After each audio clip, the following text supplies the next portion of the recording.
শেষবারের মতো তোমার কাছে একটি অনুরোধ রাখি।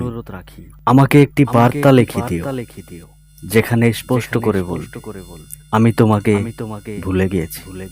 কারণ আমি বারবার বিশ্বাস করতে পারি না তোমার নীরবতা, তোমার দূরত্ব, তোমার অবহেলার ফাঁক ফোকর দিয়ে আমার প্রতি তোমার উদাসীনতা কতটা গভীর হয়েছে। আমি চাই না আর কারো মুখ থেকে শুনতে, চাই না অনুমানের ভিড়ে নিজেকে হারাতে। আমি চাই তোমার নিজের শব্দে, তোমার নিজের হাতে লেখা সেই শেষ সত্যটা। হয়তো তা পড়ে আমি ভেঙে যাব, হয়তো চোখের কোণে নেমে আসবে অঝোর কান্না, তবু অন্তত একবারের মতো নিশ্চিত হব যে তুমি সত্যি আমাকে ভুলে গিয়েছো। তাহলে আমিও থেমে যাব অপেক্ষার পথ ধরে, থেমে যাব স্মৃতির শহরে একা হাঁটা, আর তোমার জন্য হৃদয়ের ভিতরে অপেক্ষার বাতি নিভিয়ে দেব।